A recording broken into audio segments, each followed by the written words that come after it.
Welcome back, everyone, to CA Hoops Weekly. I'm Bobby Broyles along with Jamie Greer. Jamie will waste no time today as league play has begun and definitely a few headlines to share after the first weekend of conference action. Yeah, Bobby, absolutely. We have to start with the hot start Charleston has had. The Cougars picked 9th in the CAA preseason poll down to Drexel and Delaware to start 2-0 in CAA play for the first time since joining the league. And staying in the Carolinas, UNCW split at home, with its contests against Delaware and Drexel both going into overtime. And up in Harrisonburg, the Dukes pushed their win streak to 6 games as they started CAA play 2-0 with wins over William & Mary and Elon. To elaborate more on the start of league play, we bring in our CAA basketball insider, Monica McNutt. Monica, Happy New Year. Happy New Year, Bobby. I'm pumped to be here. Well, great to see you as well. Monica, we got to begin with the College of Charleston. This is a team last year that won 7 games all of last year. They've now won 9, and they've started 2-0 in league play, and they beat 2 perennial powerhouses in the league in Delaware and Drexel. How would you explain what College of Charleston and their first-year head coach Robin Harmony is doing right now? You said it, Bobby. I think Robin Harmony is putting her stamp on this program. You look at what she was able to do with Lamar. This was a team that got to the postseason under her leadership relatively consistently, particularly in the last 2 seasons, and that's what we're starting to see. Now, I'm like you. I was like, okay, wait, what's Charleston got going on over there? So I dug into those numbers in the first 2 games of the season, and a couple things stand out to me when you look at what they're doing. First of all, Deja Ford has been lights out from behind the arc. Over the weekend, she was 12 of 17 from 3 in the course of those 2 games. And in both games, she led the charge in terms of shooting from the perimeter. But when you look at the starting 5, Deja is the only senior in that group. You've got 4 sophomores flanking her. And so Coach Harmony has an opportunity to really put her stamp on this program moving forward. And then for me, it was the defensive efficiency that they showed in the matchup, particularly against Delaware. They were 50% from the 3 from that game. So just do the math. 3s are obviously more than 2s. Then they had 27 points off of 16 turnovers that they forced the Blue Hens into. And they only turned the ball over 10 times themselves. But get this one, Bobby. They got to the free throw line 21 times and were 14 of 21 from there compared to just 7 free throws for Delaware. And so to me, this speaks to an aggression that her team has. They're kind of young. In a way, they're playing with house money. But they have no reason not to believe that they can be the team that potentially shocks the CAA. And Monica, you've been around the game for a long time. When you see a turnaround like this, a lot of people I'm sure came in and thought, okay, first-year head coach taking over a program that won 7 games all last year. It's a rebuilding phase, but yet they're winning now. What does that say about Coach Harmony? It's the youth, and she's been able to get buy-in from that group. I think you look around the country, and I remember when this happened to Keitha Adams over in the American with Wichita State. She inherited a bunch of seniors. And while they were hungry in a different sort of way, she had to lean on them. Whereas Deja Ford is your premier senior for this Cougar squad. The rest of this team that's receiving a significant amount of minutes are young, and so they're still very impressionable. They know that what they experienced last year, they don't want to experience anymore. And so the buy-in has seemingly been that much quicker. And then honestly, when you look at their stats and what they're putting up, yeah, they beat Delaware, but it wasn't as if they clobbered them. Nicole still had 21 points. Simone DeFries had 16 and 13. She had a double-double. But they were playing fun basketball, capitalizing on turnovers and knocking it down from 3, Bobby. It doesn't get better than that. Absolutely. Well, Cougars are off to a hot start. Another team off to a hot start is JMU, and that one's not as much of a surprise there. It's business as usual for the Dukes, ranked in the top 10 in the mid-major top 25 poll. 11-2 overall. The Dukes start off the season at home, and they start off on fire as well a lot of people expected them to be.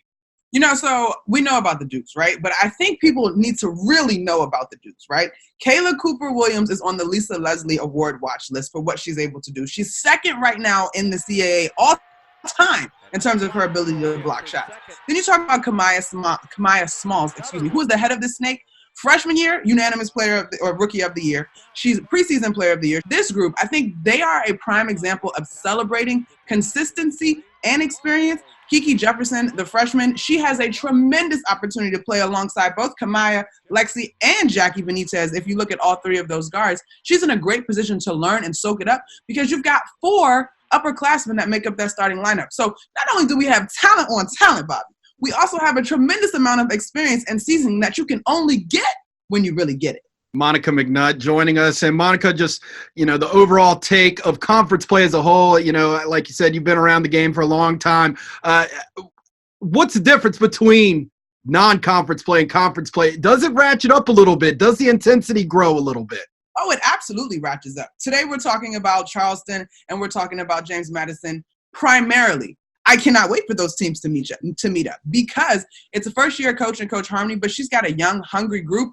The rigmarole of conference play allows so much familiarity that it is so important that you pay attention to the details. Because when you're in the non-conference, a team scouts you one time, okay, this is what we got to do. When you're in the conference, these kids see each other potentially 2 times a year over 4 years of their career. So there's a level of familiarity there. There's bragging rights there for sure, Bobby. And so folks are locked in conference. If teams are going to get upset, to me, at this point in the season, it's far more likely that it happened in conference play. Maybe a team who is projected to finish at the bottom that an upper echelon team sleeps on. That doesn't surprise me. That's the beauty of conference play. Okay, our CAA basketball insider, Monica McNutt, joining us today. Monica, thank you so much, and enjoy the games coming up. No problem. Thank you, Bobby. Safe travels. The madness begins here.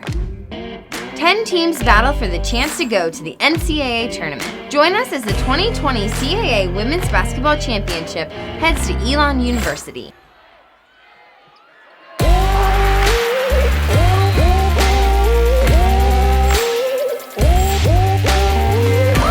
Experience the excitement.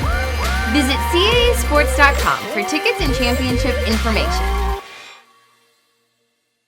Now we bring Jamie back in with us as we take a look at a few matchups coming up. Let's stay with the Cougars as they will be on the road to take on Elon on FlowHoops.com on Friday night at 7 o'clock. Yes, Bobby, Robin Harmony's Cougars must be feeling really good after last weekend and will be looking to carry that momentum as they hit the road for the first time in CAA play.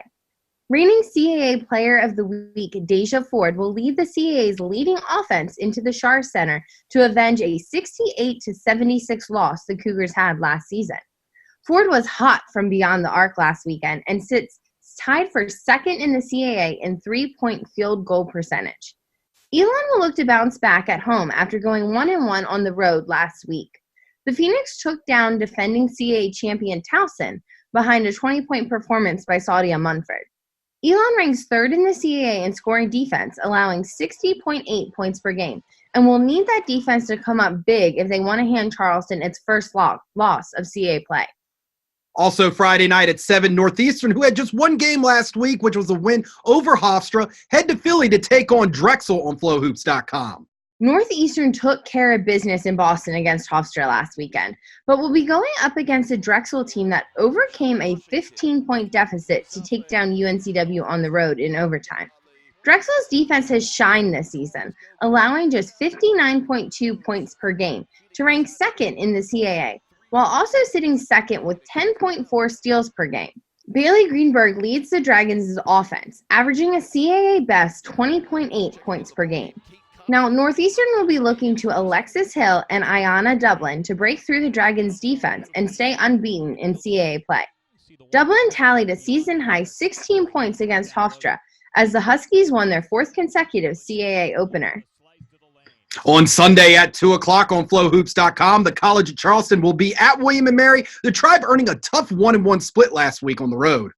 Yes, the Tribe rebounded with a big road win over Towson after falling to James Madison in their CAA opener. Victoria Reynolds and Eva Hodgson have each tallied 20 or more points in both of the Tribe's CAA games, with the pair combining for 51 points on Sunday against the Tigers. The Tribe is one of the hottest shooting teams in the CAA, shooting nearly 45% from the field and 34% from beyond the arc.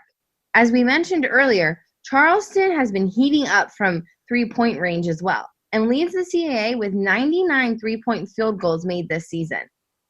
Also on Sunday at 2 on FlowHoops.com, the defending CAA champion Towson will be at home to welcome James Madison. As we said earlier, a hot start for the Dukes as they enter conference play as they get ready for their first road game in league action.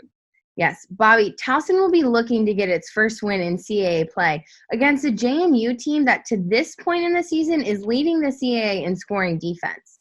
Towson isn't hurting for offensive weapons, as it is the only team in the CAA with 4 players scoring in double figures.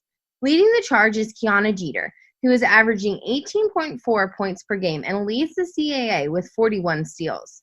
James Madison will be looking to capture its 7th consecutive win and its 5th consecutive over Towson. Kamaya Smalls, who scored 24 points in each of the Dukes' first 2 CAA games, will look to continue her hot shooting. Now here's a look at the rest of this weekend's action around CAA women's basketball.